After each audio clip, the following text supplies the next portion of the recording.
اور ملازم پر جھک کے اس کا خون پینے لگی۔ ملازم ابھی زندہ تھا۔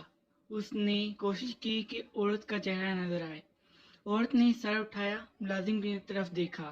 ملازم نے ڈر کی آنکھیں بند کر لیں کہ عورت سمجھے یہ مر چکا ہے، لیکن عورت نے چھری اٹھائی اور ملازم کو دوبارہ مارنی چاہی تو ملازم نے اس کا چھری والا ہاتھ پکڑ لیا۔ اسی میں چھری عورت کے ہاتھ سے زمین پر گر گئی۔ ملازم نے پاس پڑی چھری فوراً ہاتھ میں لی اور عورت پر وار کیا۔ چھری عورت کے ہاتھ پر لگی اور عورت ایک دم اٹھ کے بھاگی۔ ملازم نے اسے پکڑنے کی کوشش کی، لیکن زیادہ خون بہنے کی وجہ سے اس کی ہمت جاتی رہی اور بے ہوش ہو گیا۔ صبح گاؤں والے قبرستان کی طرف آئے کہ کہیں پھر کسی نے قبر کے ساتھ چھیڑ خانی نہ کی ہو، تو وہاں ملازم کی لاش پڑی تھی اور ہاتھ میں چھرا بھی تھا۔ سب گاؤں والے یہ دیکھ کر خوف زدہ ہو گئے کہ یہ کیسے ہوا، اور کچھ کا خیال تھا کہ یہ سب ملازم کرتا تھا، کیونکہ لاش اسی قبر کے پاس پڑی تھی اور قبر کی مٹی بھی تھوڑی ہٹ چکی تھی۔ اب پورے گاؤں میں یہ بات ہو رہی تھی کہ فارم میں جو ملازم تھا وہ قبروں سے مردے نکال کے کھاتا تھا۔ پورے گاؤں میں خوف و ہراس پھیل گیا۔ کچھ گاؤں والوں نے ملازم کو دفنا دیا۔ گاؤں کے کچھ جوانوں نے جن کا ملازم کے ساتھ اٹھنا بیٹھنا تھا، ان کا یہی کہنا تھا کہ وہ ایک اچھا انسان تھا، ضرور اس کو بھی اسی نے مارا ہے جو قبروں کے ساتھ چھیڑخانی کرتا ہے۔ گاؤں میں شام ہوتے ہی سناٹا چھا جاتا۔ لوگ گھروں سے نکلتے ہوئے ڈرتے تھے۔ بچوں کو تو مائیں دن میں بھی باہر نہیں جانے دیتی تھی۔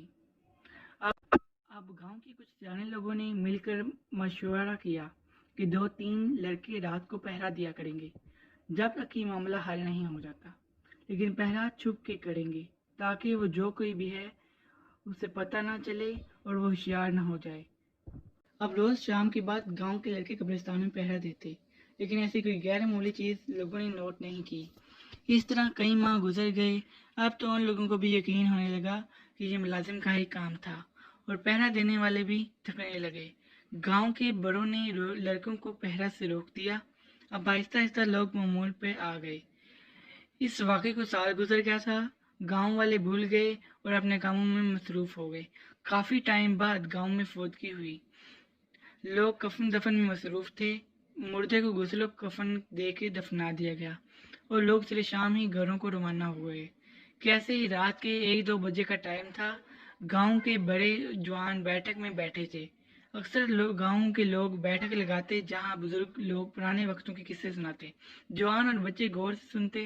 آج بھی ایسی ہی ایک بیٹھک لگی تھی اور سب مرنے والے کو یاد کرتے، ان سے وابستہ واقعات ایک دوسرے کو سنا رہے تھے کہ اچانک میں ملازم کا کوئی واقعہ نکلا۔ سب ایک دم چپ ہو گئے۔ قبروں سے چھیڑخانی کی وجہ سے انہیں غصہ تھا ملازم پہ۔ 2-3 لڑکوں نے، جسے آج تک ملازم پہ یقین تھا کہ اس نے ایسا نہیں کیا، ضرور کوئی اور بات ہے، ورنہ وہ کیوں اپنی جان لیتا۔ تینوں نے ایک دوسرے کو دیکھ کر اشارہ کیا اور اٹھ کے باہر نکل آئے۔ یہ وہی لڑکے تھے جو ملازم کے ساتھ اٹھتے بیٹھتے تھے۔ باہر نکل کے تینوں قبرستان کی طرف چل دیے کہ دوست کی یاد آئی تو فاتحہ ہی پڑھ کے آئے ان کی قبر پر۔ فاتحہ پڑھ کے تینوں واپس مڑے تو ان کی نظر جو نئی قبر بنی تھی اس طرف کو رکی، وہاں جیسے کوئی قبر کے ساتھ بیٹھا ہو۔ ایک دم تینوں کو وہ چھیڑ چھاڑ والی بات یاد آئی اور ایک دوسرے کو دیکھ کر تینوں نے فیصلہ کیا کہ جو کوئی بھی ہوا آج نہیں جانے دیں گے۔ ہاتھوں میں پتھر اٹھا کے آہستہ سے قبر کی طرف بڑھے۔ قریب پہنچ کے ایک نے آواز دی، کون ہے؟ سایہ ایک دم اٹھ کے مڑا اور تینوں یہ دیکھ کر حیران رہ گئے کہ وہ کوئی عورت ہے جس نے برقع کیا ہے، اس کے ہاتھ میں چھری بھی ہے۔ اب تینوں کو پوری کہانی سمجھ آ گئی کہ ملازم کو بھی اسی نے مارا ہے چھری سے۔ عورت یہ دیکھ کے کہ 3 لوگ ہیں گھبرا کے ایک طرف سے نکلنے کی کوشش کی اور ساتھ میں ایک لڑکے پر حملہ کی بھی کوشش کی، لیکن تینوں لڑکوں نے ایک ساتھ پتھر مارے۔ پتھر لگتے ہی عورت چیختی ایک جانب پر بھاگی، اس کے ہاتھ سے چھوٹ کے زمین پر گر گئی۔ ایک نے وہ چھرا اٹھایا، تینوں اس کے پیچھے بھاگے۔ عورت گھبراہٹ میں گاؤں کی طرف بھاگی۔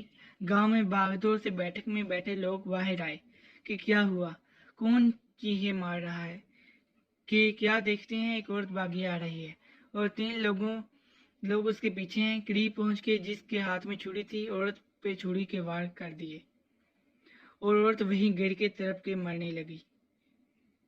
کچھ لوگوں نے تینوں لڑکوں کو پکڑ لیا کہ کون ہے اور عورت کو کیوں مارا۔ تینوں لڑکوں نے پوری بات بتائی کہ ہم نے اس عورت کو قبر سے مٹی ہٹاتے دیکھا تھا، تو یہ باغی اور راہب میں پکڑ کے مار دیا۔ تھوڑی دیر میں پورے گاؤں میں خبر پھیل گئی۔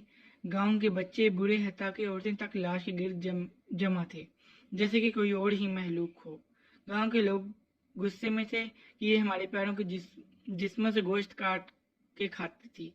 ہم لوگوں کا خون پینے والی چڑیل نما عورت کو اس قبرستان میں دفنانے نہیں دیں گے۔